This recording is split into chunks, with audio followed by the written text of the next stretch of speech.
The stars looked peaceful from the observation deck of Coalition Station 7. Captain Daniel Grant stood with his hands behind his back, watching the distant lights. He had been in space for 15 years, but the view never got old. Behind him, the station buzzed with activity. Hundreds of ships docked here every day. Ships from 47 different alien species, all part of the Galactic Coalition. Daniel was human. That made him different here. Humanity had only joined the Coalition 30 years ago.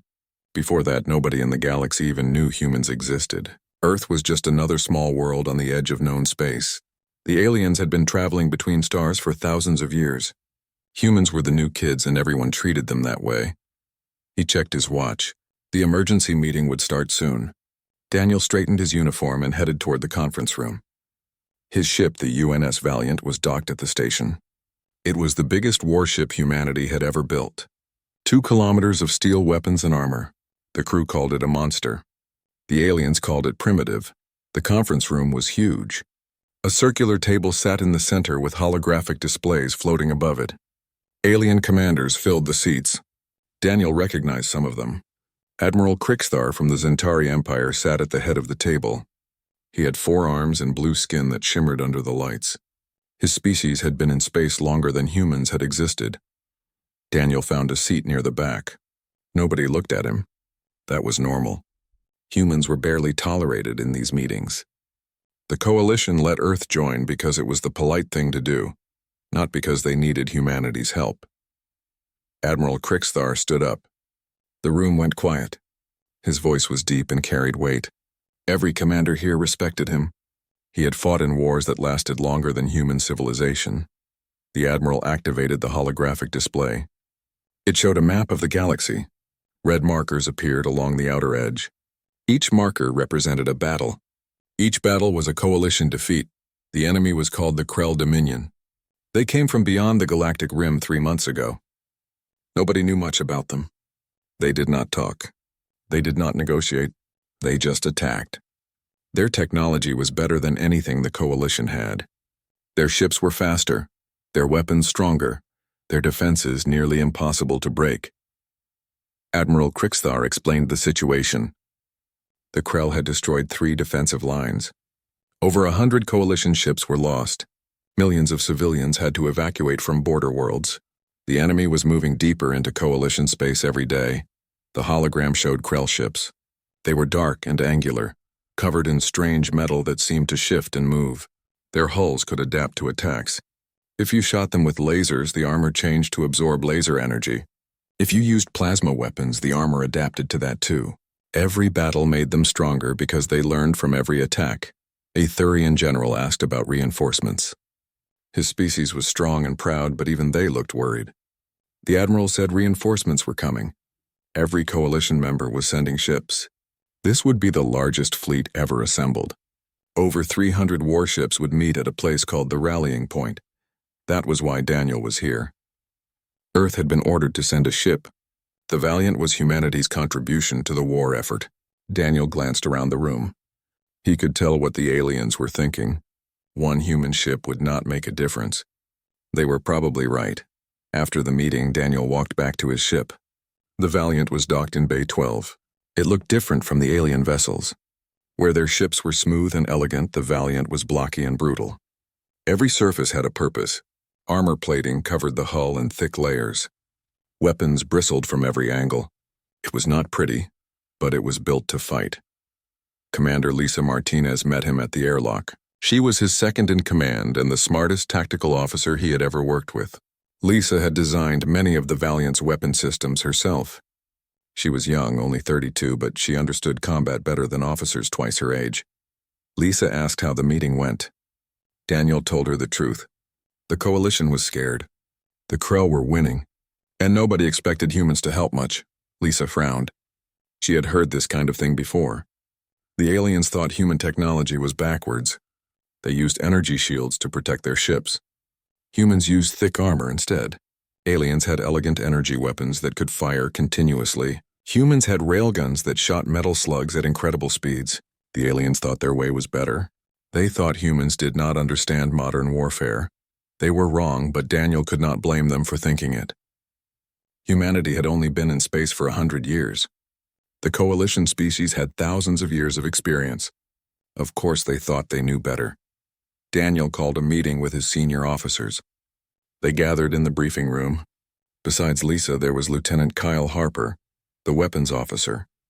Kyle was 28 and had a talent for creative solutions. He could make weapons do things the designers never intended.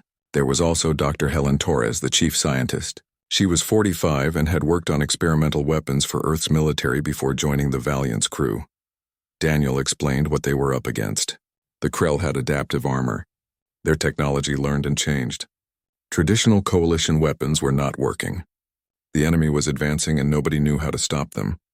Helen asked to see the data from previous battles. Daniel pulled up the reports. She studied them carefully, her eyes moving across the screens. After 10 minutes, she looked up. There was something in her expression. Not quite hope, but interest. She pointed at the data. The Krell armor adapted to energy weapons. Every type the coalition used. The armor learned to counter. Lasers, plasma, particle beams, everything. But Helen noticed something. The reports only mentioned energy weapons. Nobody had tried anything else. Kyle caught on immediately. He asked if the armor could adapt to kinetic weapons. Solid objects moving fast. Helen said she did not know. The coalition did not use kinetic weapons anymore. They considered them obsolete. But humans did. The Valiant's railguns fired metal slugs at tremendous speeds. The nuclear torpedoes were just missiles with warheads. No energy beams, just physical impacts. Lisa pulled up the Valiant's weapon inventory. 20 railgun turrets, each capable of firing 2-ton projectiles at a significant fraction of light speed. 48 missile tubes loaded with various types of warheads. And the main gun, an experimental weapon that ran the length of the ship. It was an electromagnetic accelerator designed to fire penetrators at incredible velocities. Daniel asked Helen if she thought it would work. She was honest. She did not know. The Krell armor was designed to counter energy weapons. It analyzed the incoming energy signature and changed its structure to absorb that specific type. But kinetic weapons did not have energy signatures. They were just mass and velocity.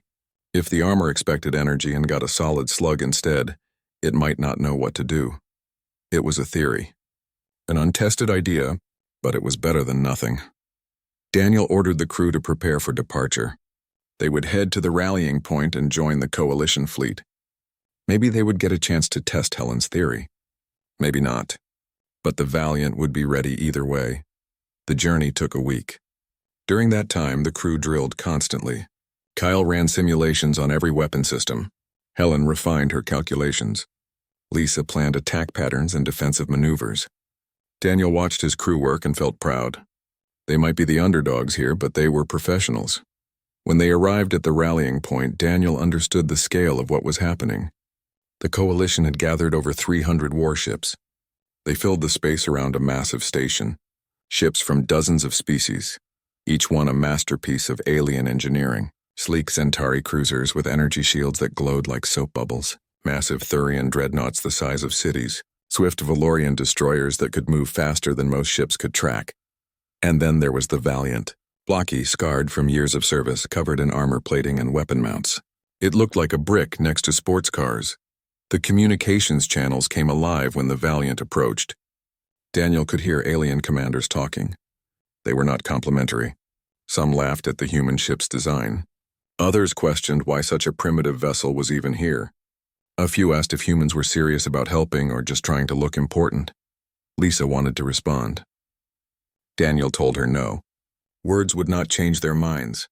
Only actions would. Admiral Kricksthar contacted the Valiant directly. His face appeared on the main screen. He did not look happy to see them. The Admiral gave Daniel his assignment. The Valiant would be positioned in the rear guard. It was a safe position, far from the main battle. Daniel understood what this meant. The Admiral did not trust humans to fight alongside his fleet. The rear guard was where you put ships you wanted to keep out of the way. Daniel accepted the orders without argument. He could feel his crew's anger.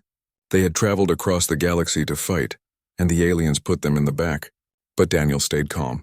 Getting angry would not help. They just had to wait for the right moment. That moment would come sooner than anyone expected. The Krell were already on their way. In 3 days, the largest space battle in galactic history would begin. and the humans in their ugly primi. The next morning, Daniel received orders to attend another meeting. This one was smaller, only senior commanders. Admiral Krixthar wanted to finalize battle plans. Daniel made his way through the station corridors. He passed groups of alien soldiers. They wore different uniforms, spoke different languages, but they all had the same look. Fear. The Krell were coming, and nobody knew if they could be stopped. The briefing room was less formal this time. About 20 commanders sat around a table. Holographic screens showed fleet positions and projected enemy movements. Daniel took his seat quietly. A Valorian admiral was speaking.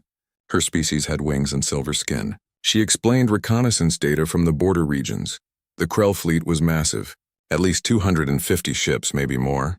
They moved in tight formations, always protecting their command carriers. Those carriers were the key. They coordinated the entire fleet. If you could destroy a carrier, the surrounding ships would lose cohesion. But getting close enough was nearly impossible. A Thurian general suggested a frontal assault. His species believed in direct combat, overwhelming force applied at a single point. But Admiral Krixthar shook his head. That strategy had failed 3 times already. The Krell adaptive armor was too effective. The more you shot at them, the better they got at defending against your weapons. Daniel listened carefully. He understood the problem. The Coalition relied too heavily on energy weapons. Every ship in the fleet used some variation of the same technology. Lasers, plasma beams, particle cannons, all energy-based. The Krell armor had evolved to counter exactly that type of attack. He raised his hand. The room went quiet. Everyone turned to look at him. Daniel could feel their judgment. A human captain daring to speak at a strategic meeting. Admiral Krixthar nodded for him to continue. Daniel stood up. He explained Helen's theory. The Krell armor adapted to energy signatures. It analyzed incoming attacks and changed its molecular structure to absorb that specific type of energy. But what if you did not use energy weapons? What if you used purely kinetic force? Mass times velocity, simple physics, as Antari Commander laughed. Not a polite laugh, a dismissive one. He said kinetic weapons were primitive. The Coalition had moved past such crude technology centuries ago. Energy weapons were more efficient, more accurate, more civilized. Daniel kept his voice level. He said efficiency did not matter if the weapons did not work. The Krell had adapted to everything the Coalition threw at them. Maybe it was time to try something they had not seen before, something old enough to be new again. The Thurian general spoke up. He asked if humans actually still used kinetic weapons. Daniel said yes. The Valiant carried railguns as its primary armament. 20 turrets, each capable of firing projectiles at extremely high velocities. The general looked interested but skeptical. Admiral Krixthar raised one of his 4 hands. The room went silent again. He asked Daniel a direct question. Did he truly believe human weapons could damage Krell ships? Daniel met the Admiral's eyes. He said he did not know for certain. But the theory was sound. The Krell armor was designed for one type of threat. Humans offered a different type. It was worth testing. The Admiral considered this. Several commanders started talking at once. Some dismissed the idea entirely. Others wondered if there might be something to it.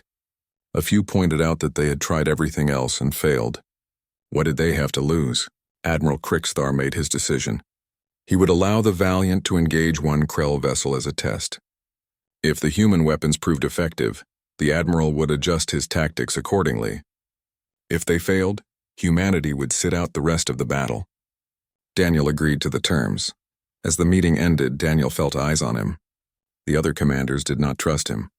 They thought he was overconfident. Maybe he was. But doing nothing guaranteed defeat. At least this gave them a chance. He returned to the Valiant and called his officers together.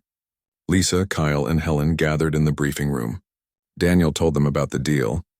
The crew would get one shot to prove themselves. One engagement against a single Krell ship. If they won, they would earn a place in the battle line. If they lost, they would be relegated to observer status. Kyle asked what their target would be. Daniel said they would not know until the battle started. Admiral Krixthar would choose an appropriate opponent. Probably a destroyer or light cruiser, something dangerous but not critical to the battle outcome.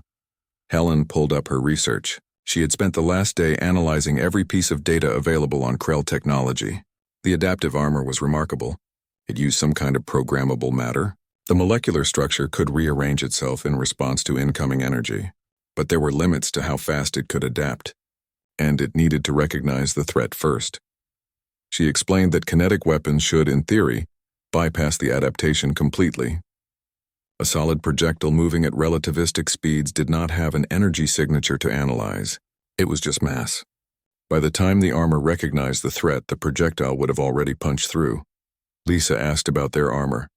The Valiant did not have energy shields like Coalition ships. Instead, it relied on thick composite plating. Layers of steel, ceramic, and ablative materials. It was designed to absorb kinetic impacts and disperse heat. Would it hold up against Krell plasma weapons? Helen said probably. Plasma was still an energy weapon, just delivered as superheated matter. The ablative layers would vaporize, but that would protect the underlying structure. The Valiant could take hits that would destroy a shielded vessel. But there were limits. Take too much damage, and the armor would fail. Daniel asked Kyle about ammunition. How many shots did they have? Kyle checked his inventory. Each railgun turret carried 50 rounds. That was 1,000 shots total. The missile tubes had various warheads, mostly nuclear-tipped. And the main gun, the experimental accelerator, could fire 5 times before it needed to cool down. It would have to be enough. The crew spent the next 2 days preparing. Every system was checked and double-checked. Kyle calibrated the railguns for maximum accuracy. Helen ran final calculations on projectile velocities and impact forces. Lisa planned engagement scenarios for every type of Krell vessel they might face. Daniel walked through the ship, talking to his crew. There were 350 people aboard the Valiant. Engineers, gunners, medical staff, support personnel. Everyone had a job. Everyone was ready. They knew what was at stake. This was not just about one battle. It was about proving humanity belonged here. On the second evening, long-range sensors detected the Krell fleet. They were exactly where intelligence predicted. Moving in formation, steady and unstoppable, the Coalition fleet began moving into defensive positions. Admiral Krixthar issued orders across secure channels. Every ship had its assignment. Every captain knew their role. The Valiant remained in the rear guard position, but Daniel moved them closer to the main formation. When the battle started, he wanted to be ready to act quickly.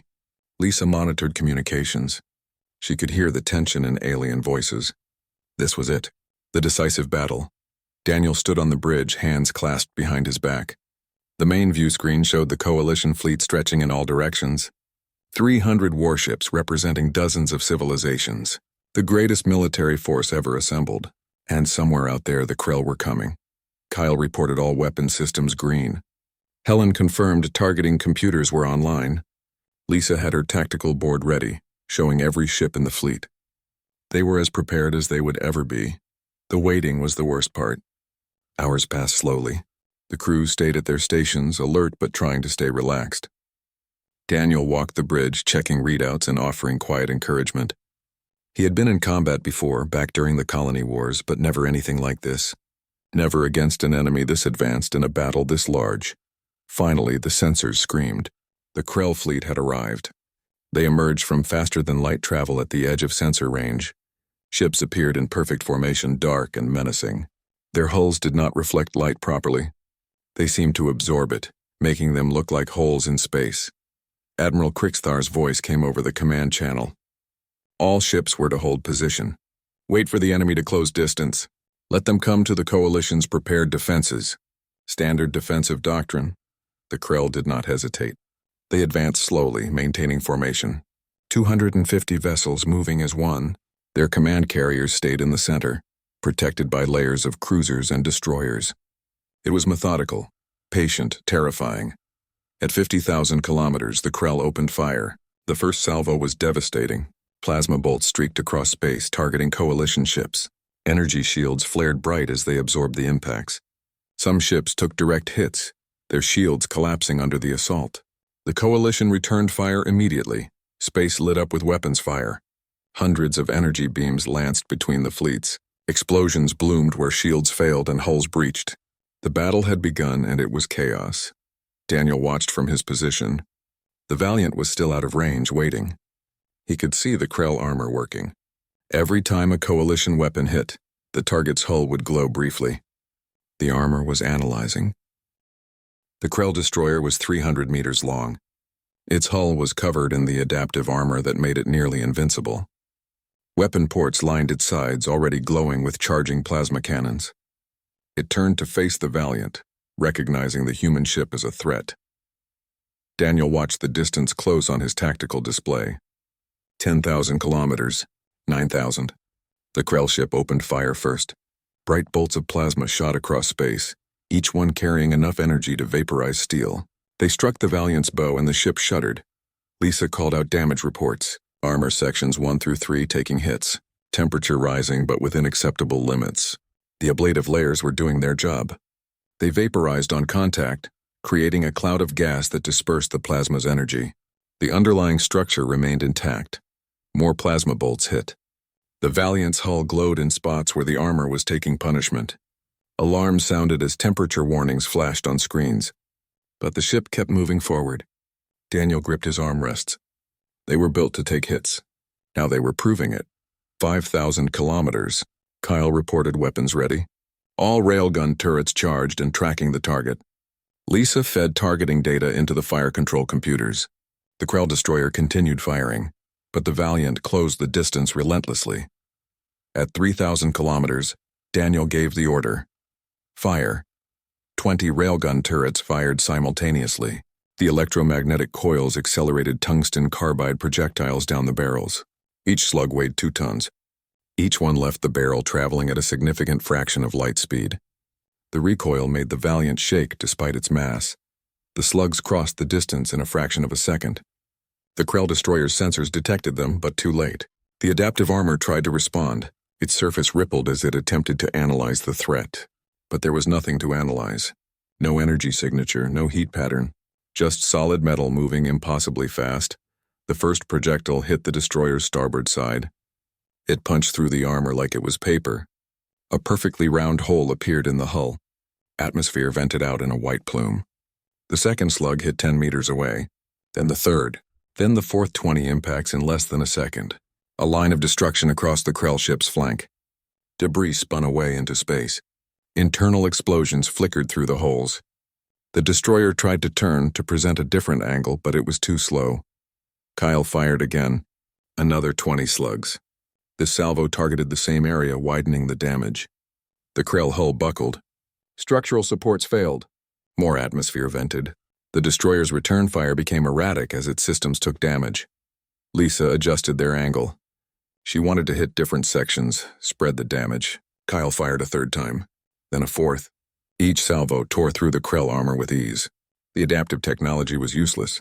It kept trying to adjust, but there was nothing to adjust to. After the sixth salvo, the destroyer stopped firing. Its engines flickered and died. The ship drifted, powerless.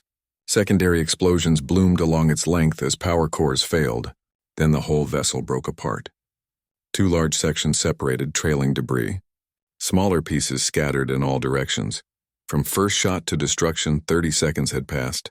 The Valiant's bridge was silent. The crew stared at their screens. They had done it. They had destroyed a Krell warship with ease. A ship that Coalition vessels struggled to damage at all. Kyle let out a breath he had been holding. Lisa smiled, a fierce expression. Helen was already reviewing the data, confirming what they had witnessed. The kinetic weapons worked. Better than anyone had hoped. Daniel opened a channel to Admiral Krixthar. The Zentari commander's face appeared on screen. For a moment, the Admiral said nothing. He just stared at Daniel. His 4 eyes were wide. His expression was something between shock and respect. Finally, the Admiral spoke. His voice was different, not dismissive anymore, not condescending.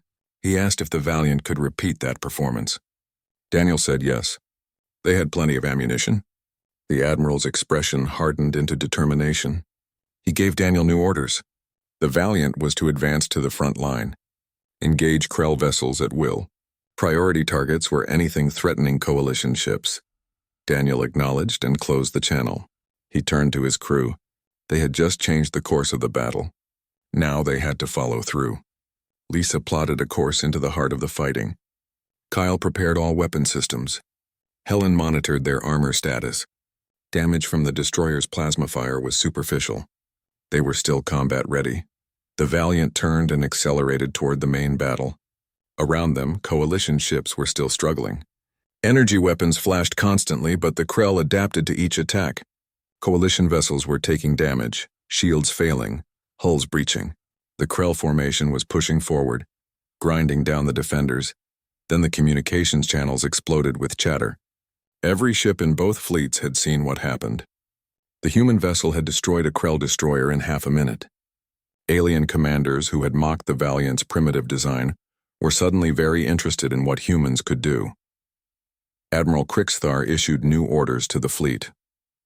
Coalition ships were to provide electronic warfare support and target designation for the Valiant. The humans would be the spear point. Everyone else would support them. It was an unprecedented change in tactics, but nobody argued. They had all seen the results. A Zentari cruiser transmitted targeting data. 3 Krell ships were concentrating fire on a damaged coalition dreadnought. The big ship was holding, but its shields would fail soon. Lisa received the coordinates and adjusted course. Kyle locked onto the nearest Krell cruiser. The Valiant dove into the battle. Plasma fire crisscrossed space around them. More hits on their hull, more armor ablating away. But they kept moving.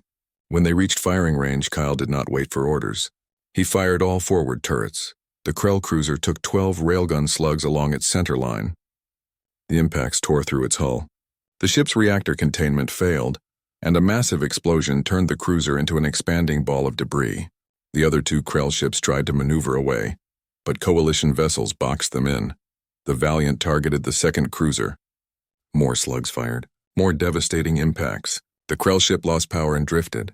The third ship finally broke free and tried to run, but a Thurian dreadnought hit it with a massive energy beam. The Krell shields were down, damaged by railgun fire. The energy weapon punched through and crippled the ship. Daniel saw what was happening. The combination worked. Human kinetic weapons overwhelmed Krell defenses. Then coalition energy weapons finished the job. Together they were devastating. Alone, each fleet had struggled. United, they were unstoppable. He opened a channel to Admiral Krixthar. He suggested coordinated strikes. Human ships would hit targets first with kinetic weapons, breaking through armor. Coalition ships would follow with energy weapons to destroy disabled vessels. The Admiral agreed immediately. Orders went out across the fleet. The battle's rhythm changed. Coalition ships that had been fighting defensively went on the offensive. They worked in teams now, with the Valiant at the center of the new formation. Centauri cruisers used their advanced sensors to identify targets. Thurian dreadnoughts provided covering fire. Valorian destroyers harassed enemy flanks, and the Valiant punched holes in anything that got close. The Krell formation began to waver. They had never faced this kind of attack.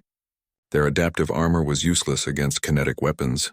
Their tactical algorithms did not account for this combination of technologies. Ships that had seemed invincible minutes ago were now vulnerable. Daniel felt the momentum shift. They were winning. Actually winning. He had not been sure that was possible when the battle started. But humanity had provided the key, not through superior technology but through different thinking. The galaxy had forgotten that there was more than one way to fight. A warning alarm sounded. Lisa called out a new contact. A Krell command carrier was moving closer. The massive ship was trying to stabilize their formation. If it succeeded, the Krell might recover. Daniel looked at the carrier on his display. It was 10 times the size of a destroyer. Heavily armed, heavily armored, a tough target. But they had one weapon they had not used yet.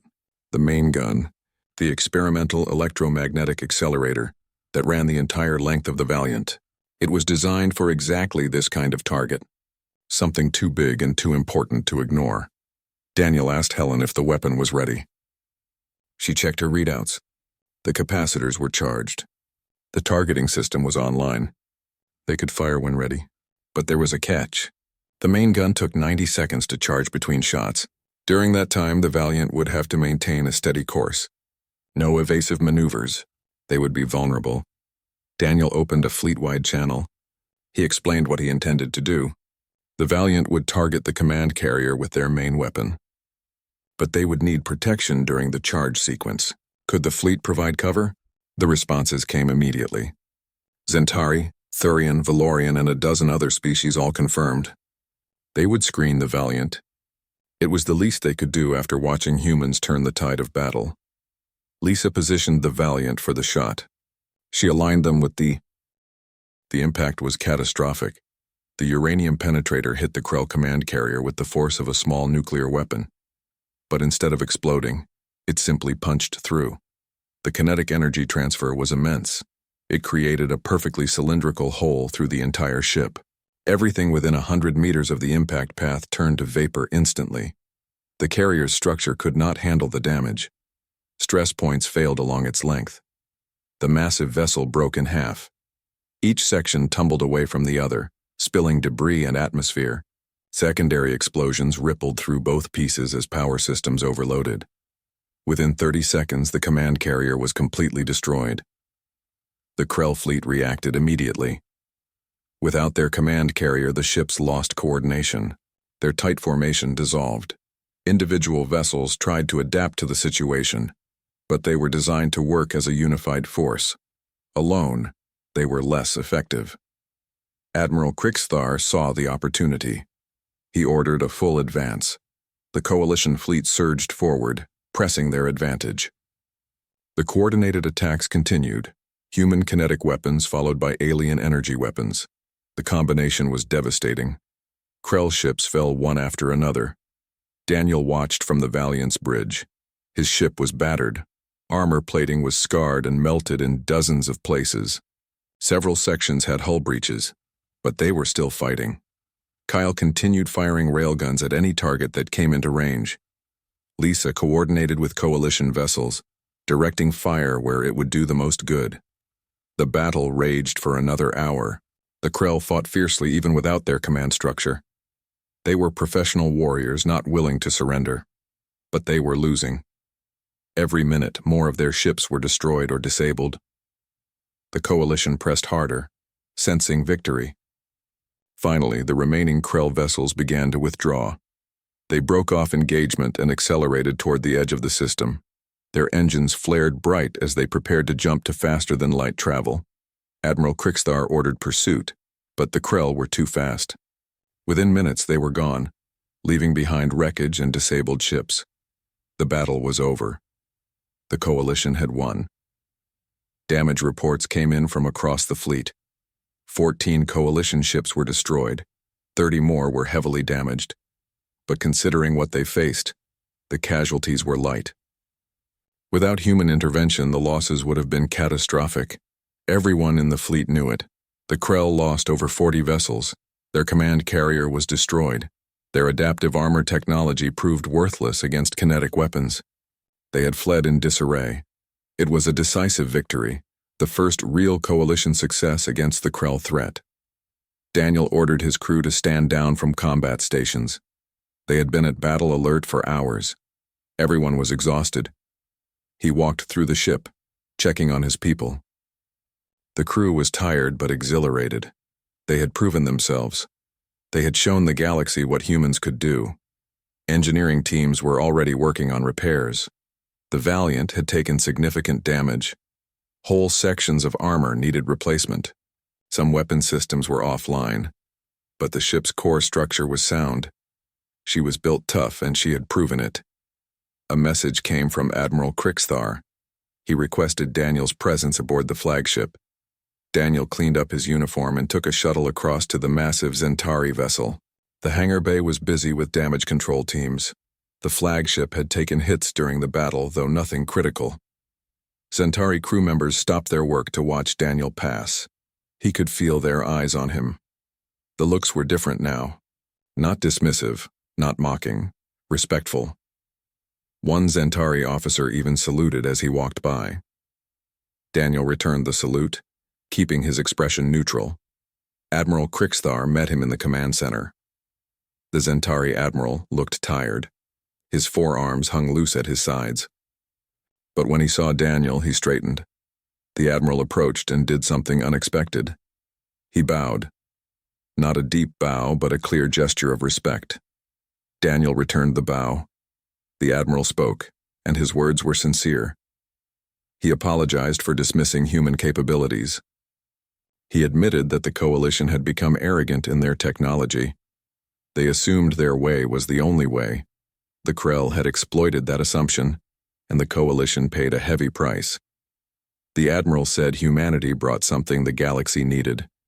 Not just weapons, but perspective, a different way of thinking. The Coalition had spent centuries perfecting energy-based warfare. They forgot that there were other approaches. Humanity, coming late to galactic civilization, never learned those limitations. They brought fresh ideas born from a different history. Daniel accepted the apology. He said humanity was honored to fight alongside the Coalition. Earth wanted to be part of the galactic community. They wanted to contribute. Today showed they could. The Admiral nodded. He said the Coalition High Command would convene an emergency session. They wanted to discuss formal military integration with Earth, technology sharing, joint training, combined operations. The Coalition needed human weapons and tactics, and humanity could benefit from alien technology in areas like sensors, power generation, and faster-than-light travel. Daniel said Earth would welcome such cooperation, but he made it clear that humanity would not simply copy Coalition methods. They would adapt and integrate, creating something new. The best of both approaches combined. The Admiral agreed. That was exactly what was needed. They discussed the next steps. The Krell had retreated, but they were not defeated. They would regroup and return. The Coalition needed to be ready. That meant building new ships that incorporated both human and alien technology, creating joint task forces, developing new tactics that used the strengths of all member species. Daniel asked about other human ships. The Valiant was just the first. Earth had more battleships under construction. The Admiral said they would all be welcomed. In fact, the Coalition wanted to help accelerate production. They would provide advanced materials and manufacturing techniques. In return, human shipyards would share their armor designs and weapon systems. It was the beginning of a true partnership, not the patronizing relationship that existed before. This was mutual respect and cooperation between equals. Daniel returned to the Valiant feeling hopeful. The battle had been won. But more importantly, humanity's place in the galaxy had been secured.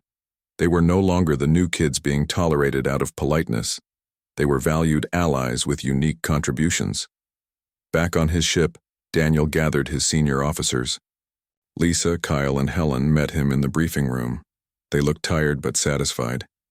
Daniel told them what the Admiral had said. The Coalition wanted formal integration, technology sharing, joint operations, everything humanity had hoped for when they first joined the Coalition. Lisa said it made sense. The Coalition had been fighting the Krell for months with limited success. One battle with human support turned the tide. Of course, they wanted more. Kyle pointed out that human weapons were only part of it. The real advantage was combining different approaches. Neither side could have won alone. Helen agreed. She had been studying the battle data. The Krell adaptive armor was sophisticated. If the Coalition had kept using only energy weapons, the Krell would have eventually adapted completely. They would have become immune. But kinetic weapons broke that cycle. The armor could not learn what to do against solid projectiles. Daniel asked about future improvements. Helen said there were many possibilities. The Valiant's railguns were powerful, but they could be enhanced with Coalition power generation technology. The main accelerator could fire more often with better capacitors. The armor could be upgraded with alien materials that were lighter but just as strong. Lisa had tactical ideas. She wanted to integrate Coalition sensor systems. The Zentari had scanners that could track targets through interference. The Valorians had communications that could not be jammed. Combined with human weapons, these technologies would make the Valiant even more effective. Kyle suggested working with alien engineers. Learn from each other. Human weapons officers could train with Coalition crews. Show them how kinetic systems work. In return, learn about energy weapon targeting and power management. Build expertise on both sides. Daniel listened to his officers and felt proud. They were not content with this victory. They were already thinking about the next challenge. That was the human spirit. Never satisfied, always improving, constantly pushing forward. He told them to start planning. They would be at the rallying point for at least a week while repairs were completed. Use that time to coordinate with Coalition officers. Establish relationships, share knowledge, build the foundation for long-term cooperation. Over the following days, the Valiant became a hub of activity. Alien engineers visited to study the railgun systems. Human crew members toured Coalition ships, learning about their technology. Officers from different species held joint briefings, discussing tactics and strategies. Daniel spent hours in meetings with various commanders. Everyone wanted to know about human warfare. How did they develop such powerful kinetic weapons?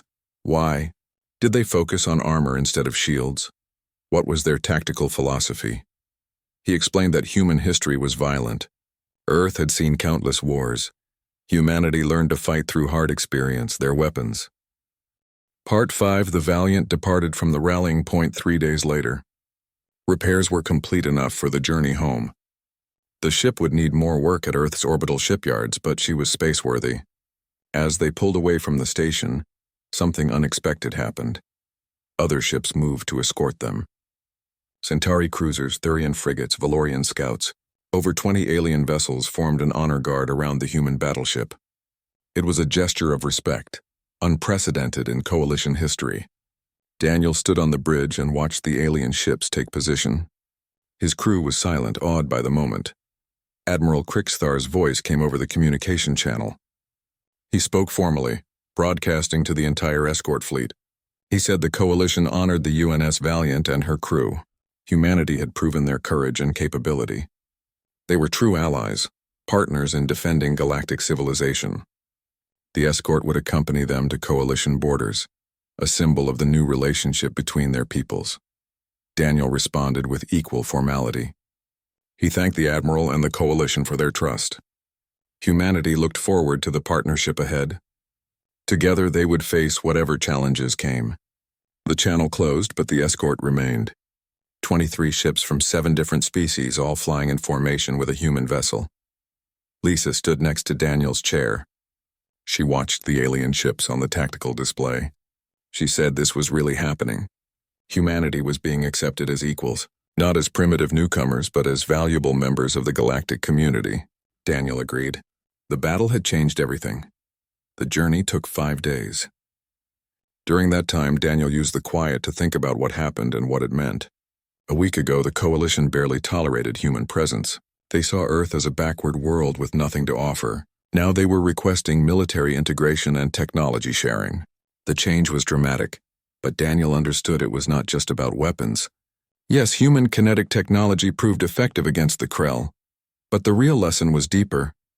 The Coalition had become comfortable in their superiority. They assumed their way was the best way. The only way. That assumption made them vulnerable. Humanity brought something the galaxy forgot. The willingness to try different approaches. The understanding that there are always multiple solutions to any problem. Earth's violent history taught humans to be creative, to adapt, to never assume anything was impossible. Helen came to the bridge on the 3rd day. She had been analyzing data from the battle, looking for ways to improve. She showed Daniel her findings. The railguns performed excellently, but they could be better. With Coalition power systems, they could fire faster. With alien materials, the projectiles could be more durable. There was room for advancement. She also noted that the Krell would adapt eventually. They were smart enemies. After this defeat, they would start developing countermeasures against kinetic weapons. Maybe thicker armor, maybe point defense systems to shoot down projectiles. The Coalition could not rely on this advantage forever, Daniel agreed. That was why the partnership mattered. Humanity and the Coalition needed to stay ahead of the Krell. Keep innovating, keep surprising the enemy. The moment they became predictable, they would start losing again. Kyle joined the conversation. He had ideas about combining human and alien weapons on the same platform. Imagine a ship with both railguns and plasma cannons. Use kinetic weapons to break through enemy armor, then hit them with energy weapons while they were vulnerable. Or use energy weapons to overwhelm shields, then finish with kinetic strikes. The possibilities were exciting. Lisa added tactical concepts. Human aggression combined with Coalition precision. Human armor combined with alien shields. Create ships that could take punishment and dish it out. Build fleets that fought smart and fought hard. The synthesis of different philosophies. Daniel listened to his officers and felt confident about the future. The war with the Krell was not over. There would be more battles, more challenges. But humanity would face them alongside the coalition, as partners, as equals. On the 5th day, they reached coalition borders. The escort fleet peeled away, each ship signaling farewell. The Valiant continued alone toward Earth. Daniel recorded a message for home. He explained what happened at the rallying point. The battle, the victory, the new partnership. He tried to capture the significance of the moment. He said Earth should be proud. Humanity proved they belonged in the stars, not through conquest or domination, not by copying what others did, but by being themselves, by bringing their own perspective, their own solutions, their own strengths. The galaxy was vast and ancient. Civilizations existed for thousands of years before humans left Earth. It would be easy to feel insignificant, easy to assume the older species knew everything. But this battle proved that even ancient civilizations could learn, could grow, could benefit from new voices. Daniel finished his message and transmitted it ahead. Earth would receive it before the Valiant arrived. The crew continued their duties. Life aboard ship settled into routine. But everyone felt different. They had done something important, something that would be remembered. 2 days from Earth, they received a response. The Unified Defense Council acknowledged the message. They were organizing a reception for the Valiant's return. The media wanted interviews. Politicians wanted briefings. Scientists wanted technical data. Earth was celebrating their success. But there was also serious news. The Coalition High Command had transmitted formal proposals for military integration. Earth's government was reviewing them. Initial reactions were positive. Everyone understood this was a historic opportunity. Humanity would finally be full participants in galactic affairs. Daniel read the proposals carefully. They were comprehensive. Joint shipyards to build hybrid vessels, exchange programs for officers and crew, shared research facilities, combined training exercises. It was everything humanity needed to advance quickly while maintaining their identity. The Council wanted Daniel's input. As the captain who demonstrated the value of human coalition cooperation, his opinion carried weight. He spent hours writing his recommendations. He emphasized the importance of maintaining human innovation. Yes, learn from the coalition, but do not simply copy them. Keep the creativity that made humanity valuable in the first place. He also stressed the need for equality in the partnership. Humanity should not be junior partners. The relationship must be mutual, with both sides contributing and both sides benefiting. Anything less would breed resentment and ultimately fail. Finally, he warned about complacency. The victory at the rallying point was significant, but it was just one battle. The Krell were not defeated. They would return, probably with new tactics and technologies. The Coalition and humanity needed to stay vigilant, stay innovative, stay ahead. Earth appeared on the view screen on the 7th day. The blue marble hanging in space, home to 8 billion humans. Most of them had never left the planet. They lived their lives unaware of the vast galaxy beyond, but they were part of it now, whether they knew it or not. The Valiant approached Earth's orbital shipyards. Dozens of ships were under construction. More battleships like the Valiant, cruisers and destroyers, transport vessels. Earth was building a proper fleet, preparing for the challenges ahead. As they docked, Daniel felt a mix of emotions. Pride in what they accomplished, excitement for the future, but also concern. The galaxy was dangerous. The Krell were just one threat. There would be others. Humanity was stepping onto a larger stage, and that came with risks. But he believed in humanity's ability to face those risks. They had survived countless wars on Earth. They had gone from primitive tribes to spacefaring civilization in a few thousand years. They had creativity, determination, and the willingness to try new things. Those qualities would serve them well in the galaxy. The crew disembarked to a hero's welcome. Crowds cheered. Officials gave speeches. Media captured every moment. Daniel stood with his officers, accepting congratulations but staying humble. They did their job. They fought for humanity. That was enough. In the days that followed, Daniel attended countless meetings. He briefed military commanders, spoke to scientists, advised government officials. Everyone wanted to understand what happened and what it meant. He explained patiently over and over. The battle was important, but the relationship with the coalition was more important. That partnership would shape humanity's future. Earth's government formally accepted the coalition proposals. Joint facilities would be established within months. The first exchange programs would begin immediately. Lisa volunteered to train coalition officers in kinetic warfare. Kyle would work with alien engineers on weapon integration. Helen would lead research teams combining human and alien technologies. Daniel was offered a promotion to admiral. He would oversee the development of Earth's new fleet, working directly with coalition military leadership. It was a huge responsibility, but he accepted. This was too important to decline. One evening, he returned to the Valiant. The ship was in dry dock, undergoing extensive repairs and upgrades. New armor plating, upgraded weapons, enhanced power systems. She would emerge even stronger than before.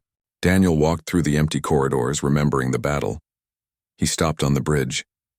The view screens were dark, the stations,